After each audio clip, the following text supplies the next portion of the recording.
Hello and welcome to the April Patreon Q&A. Every month I like to ask my patrons to send me questions about any topic they want, gaming or otherwise, and I'll do my best to answer them. And then at the start of each month they will get access to that video exclusively until the end of the month, in which case all of the non-patrons will be able to view it. If you haven't already, please do help support me financially at patreon.com/pughoofgaming. It really does help. All the money that is donated does go towards new equipment, as well as any things that I will buy to make videos out of, and you guys get to pick what I purchase with that money as well, so it's worth doing.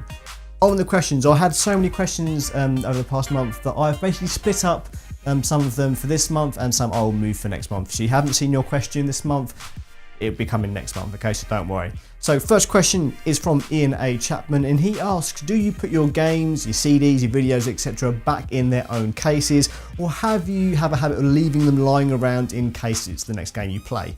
I try and keep things as sort of clean as possible. Usually I tend to, if I'm playing a game, I'll leave it in the console. If I'm sort of take it out for any reason, i.e. I want to put a DVD in to watch or something, I'll take the game out, put it in its case, and I may just have the case in front of my TV, so I've got it there. Or I'm trying to be better at this and just try and keep things nice and tidy on my shelves. I have had instances where I've left sort of bare discs outside and they've just got scratched and dusty and dirty and the like. I've had cartridges that have gotten really dusty and horrible or fallen off and broken and things, so I just try and keep things a lot clearer now. Everyone should try and keep care of their things, especially in terms of games, which can be more fragile than you realise. Thank you very much for that question. He also asks me, can you name any video game based movies that you enjoyed? Well, actually, I already answered this question in a video at the start of April, so please do check it out if you want to see what video game movies I think are actually quite good, so do enjoy that. He also asks me on a similar related note, can you name any games based on movies that you enjoyed? Yeah, there's got to be a few out there. I mean, movie licensed games get a bad rep. Obviously you've got GoldenEye, which is the king of the heap, which although it doesn't play as well as now as it did back then, it's still pretty seminal in terms of making a game based on the movie, and I guess that probably is my favourite. I've played some pretty bad ones over the years. I've played some okay ones. I mean, I remember getting Judge Dredd on the SNES, and although it's not the most amazing game, it's okay and it's a decent action platformer. But I think probably GoldenEye is probably the best one I've played, really. I spent so many years playing that game with friends. It was one of the few games that my dad would play with me, and he never really played games at all, so I had a lot of fun playing that with him. But yeah, it's got to be GoldenEye, surely. Next up is a few questions from Thunder Razor on a very related theme. So he has asked me, if I could work for a video game development company, would I? I guess I would. If so, what company would you think would be fun? I wouldn't mind sort of working for Nintendo or Sony or I'd work for anybody really for a chance to be in the industry. He also asks what sort of what genre of game would you work on, what part of the game would you be working on.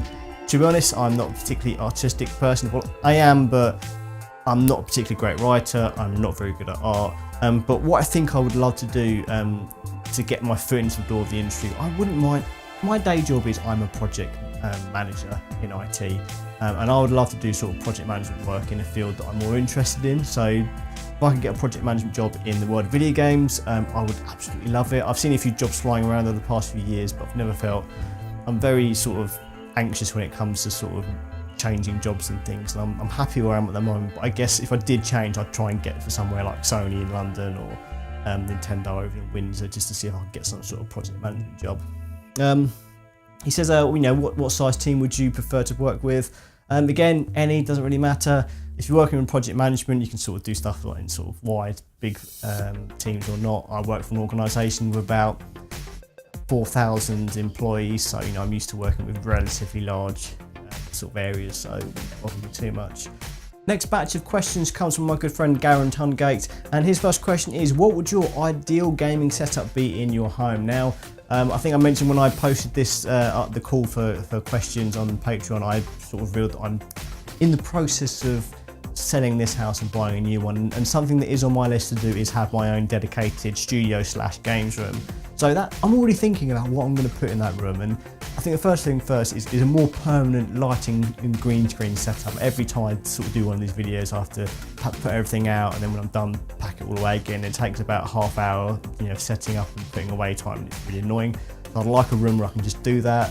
I wouldn't mind a nice sofa in there as well. To standing up and talking is it's tiring after a while, so I wouldn't mind to sit down and greet you all. But obviously, it's the creature comforts, and if it's a game room, I want my consoles there. At the moment, I don't have all my consoles set up like I used to. If I had my own games room, I probably would have a proper sort of setup where everything is all rigged through SCART, and I wouldn't have to keep unplugging and plugging things in again. So I think that's definitely on my list of things to do. The thing at the moment, my games room is basically my lounge, so everything is in there at the moment, and I wouldn't mind having a separate room with the old consoles in, and then keep the newer consoles, the nice big shiny 4K telly in the lounge. I think that'd be absolutely perfect for me. The next question is, what is your favourite retro pinball table? Now, honestly, I never really got a chance to play many pinball games growing up. It's a sort of genre that's always sort of gone by me. Now, if I see a pinball machine, I will happily play on it. I'm not very good at them, mind you, but I will happily sort of mess around and do the best I can. So honestly, I haven't played many that I remember. I mean, I remember playing the Addams Family. I've played that a few times. I'm pretty sure there's still a pinball Addams Family machine in Brighton somewhere, and I think whenever I go down there, I usually try and play that. The only other one I can think of at the moment is Ripley's Believe It or Not in London, the Museum of Weird Stuff, and they have a Ripley's Believe It or Not pinball machine, and that's quite silly. It's got all sorts of references to sort of weird things throughout the world. But yeah, I never played enough pinball games for it to really have a big sort of effect on me. Other than a few video games like Pinball and the NES, I sort of kept quite far away from it. Not for no fault of my own. I think I just grew up slightly after the age of pinball, so it never really sort of touched my life at all. Last question from Garen is, what gaming events am I heading to this year? So I'm planning on maybe hitting the London gaming market again. I think the next one is sometime in April, so I'd hopefully like to catch up there again. Maybe not filming because that takes a lot out of me, but I would like just to go there and just meet up with people and say hi to people. So I think whenever one of those happens this year, I'm hoping to go. But the big one this year that I'm going to for the first time is the Play Expo in August over in London. It's finally coming to London, which means I can finally go down there, because going all the way up to Blackpool is a big trek for me, and I just can't do it. But London, absolutely fine for me. So I will be there. So if you're going to the Play Expo in August, please give me a heads up. Maybe we can meet up and have a drink or whatever, and have a chat and have some good time. Thank you very much for your questions, Garen. Finally, some questions from Jonathan Quilter. He first asks, what are your top 3 SEGA franchises that need reviving? Streets of Rage, Streets of Rage, Streets of Rage. Yeah, Streets of Rage is probably going to be pretty high on that list. Everyone wants it. Why? For all the re-releases and sort of merchandising of Streets of Rage that SEGA do, you'd think they'd sit down and work out a deal with somebody to make a new Streets of Rage game. Many development houses have tried to pitch ideas to SEGA, and they've all been flat out refused. Why? There's no reason. You can make a new Streets of Rage game. I bet you Yuzo Koshiro would be right up his street and be well up for it. But that needs to happen. Other SEGA franchises, I kind of want to see a new Kid Chameleon. Kid Chameleon is a very forgotten platform, a hero. I wouldn't say it's the best game on earth, but I love the idea of having different masks to give you different abilities. And being that there's a very 90s sort of culture throwback happening at the moment, like a revival, I'd love to see a very 90s style Kid Chameleon on a modern console, in 3D, and just have those ridiculous 90s excesses of the shades and the leather jacket, and just have all these ridiculous costumes like the Jason mask and all sorts. And I think that would be an amazing game to sort of re-release for a new audience. I think that would be a really great idea. Last SEGA franchise that needs reviving. Can I call Gunstar Heroes a SEGA franchise? Probably not.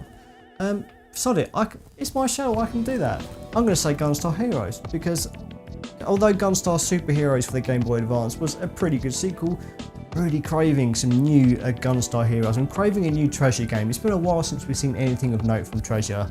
You know, imagine the world where Platinum Games and Treasure worked on a new Gunstar Heroes. Wouldn't that just be incredible? You know, throw out the sprite graphics, maybe get some sort of anime style visuals in there, and it would be amazing. It would be brilliant. Everyone would love it, and it would be the best thing ever. Thank you very much to all of my patrons for asking me these questions. They're all great, and there's so many that I'm going to be answering some more next month in May. If you want to ask me a question, well, you're going to have to be a patron, so you go to patreon.com/pughoofgaming and ask me your questions there. I will see you every Thursday for a video as normal, so until next time, happy gaming.